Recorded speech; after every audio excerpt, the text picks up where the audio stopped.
या देवी सर्वभूतेषु मां सिद्धिदात्रीरूपेण संस्थिता नमस्तस्यै नमस्तस्यै नमस्तस्यै नमो नमः। जय माता दी। भक्तगणों, आप सभी को नवरात्रि के 9वें दिन की बहुत बहुत शुभकामनाएं। सभी प्रकार की सिद्धियां देने वाली देवी सिद्धिदात्री आप सभी लोगों पे अपनी कृपा बनाए रखें। माँ दुर्गा जी की 9वीं शक्ति का नाम सिद्धिदात्री है। ये सभी प्रकार की सिद्धियों को देने वाली हैं। नवरात्रि पूजन के 9वें दिन इनकी उपासना की जाती है। इस दिन शास्त्रीय विधि विधान और पूर्ण निष्ठा के साथ साधना करने वाले साधक को सभी सिद्धियां प्राप्त हो जाती हैं।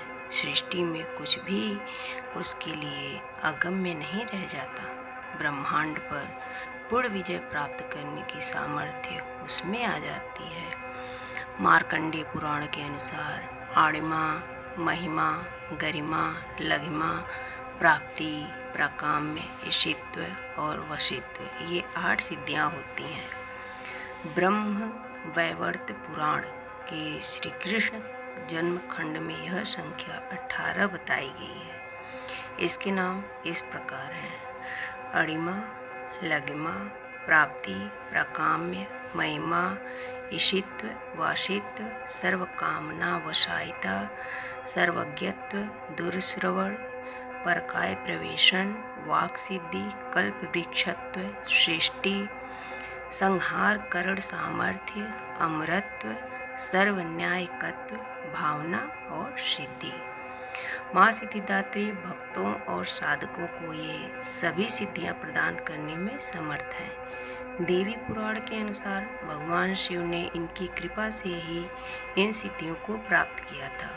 इनकी अनुकंपा से ही भगवान शिव का आधा शरीर देवी का हुआ था। इसी कारण वे लोक में अर्धनारीश्वर नाम से प्रसिद्ध हुए। माँ सिद्धिदात्री 4 भुजाओं वाली हैं। इनका वाहन सिंह है। ये कमल पुष्प पर भी आसीन होती हैं। इनकी दाहिनी तरफ नीचे वाले हाथ में कमल पुष्प है। ये प्रत्येक मनुष्य का यह कर्तव्य है कि वह माँ सिद्धिदात्री की कृपा प्राप्त करने का निरंतर प्रयत्न करें, उनकी आराधना की ओर अग्रसर हों। इनकी कृपा से अनंत दुख रूप संसार से निर्लिप्त रहकर सारे सुखों का भोग करता हुआ वह मोक्ष को प्राप्त करता है। 9 दुर्गाओं में माँ सिद्धिदात्री अंतिम है। अन्य पाठ दुर्गाओं की पूजा उपासना शास्त्रीय विधि विधान के अनुसार करते हुए भक्त दुर्गा पूजा के 9वें दिन इनकी उपासना में प्रवृत्त होते हैं। इन सिद्धिदात्री माँ की उपासना कर लेने के बाद भक्तों और साधकों के लौकिक पारलौकिक सभी प्रकार की कामनाओं की पूर्ति हो जाती है।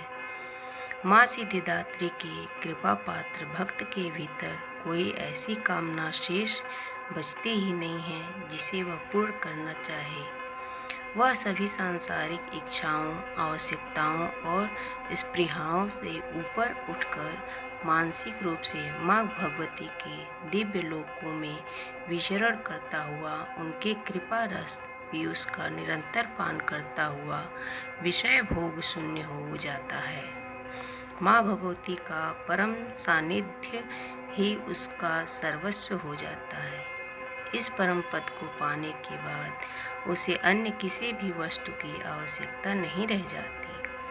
माँ के चरणों का यह सानिध्य प्राप्त करने के लिए हमें निरंतर नियमनिष्ठ रहकर उनकी उपासना करना चाहिए। माँ भगवती का स्मरण, ध्यान, पूजन हमें इस संसार की असारता का बोध कराते हुए वास्तविक परम शांतिदायक अमृत पद की ओर ले जाने वाला है। इनकी आराधना से जातक को अणिमा, लघिमा, प्राप्ति, प्राकाम्य, महिमा, ईशित्व, सर्व कामावसायिता, दूर श्रवण, पर कामा प्रवेश, वाक सिद्धि, अमरत्व भावना सिद्धि आदि समस्त सिद्धियों 9 निधियों की प्राप्ति होती है। आज के युग में इतना कठिन तप तो कोई नहीं कर सकता, लेकिन अपनी शक्ति अनुसार जब तप पूजा अर्चना कर कुछ तो माँ की कृपा का पात्र बनता ही है। प्रत्येक सर्वसाधारण के लिए आराधना योग्य यह श्लोक सरल और स्पष्ट है। माँ जगदम्बे की भक्ति पाने के लिए इसे कंठस्थ कर नवरात्रि में नवमी के दिन इसका जाप करना चाहिए। या देवी सर्वभूतेषु माँ सिद्धिदात्री रूपेण संस्थिता नमस्तस्यै नमस्तस्यै नमस्तस्यै नमो नमः। अर्थ: हे माँ सर्वत्र विराजमान और माँ सिद्धिदात्री के रूप में प्रसिद्ध अम्बे, आपको मेरा बारंबार प्रणाम है। हे माँ मुझे अपनी कृपा का पात्र बनाओ। माँ का क्षमा प्रार्थना है। आवाहनम न जानामि विसर्जनम पूजा च न जानामि क्षमस्व परमेश्वरी। मंत्रहीनं क्रियाहीनं भक्तिहीनं सुरेश्वरी यत् पूजितं मया देवी परिपूर्णतदस्तु मे। ओम सर्वमंगलमांगल्ये शिवे सर्वार्थसाधिके शरण्ये त्र्यंबके गौरी नारायणी नमोस्तुते। दोस्तों, आपको ये कहानी अवश्य पसंद आई होगी। अच्छी लगी हो तो लाइक कीजिए और सब्सक्राइब कीजिए। धन्यवाद। जय माता दी। ओम नमः शिवाय। श्री गणेशाय नमः।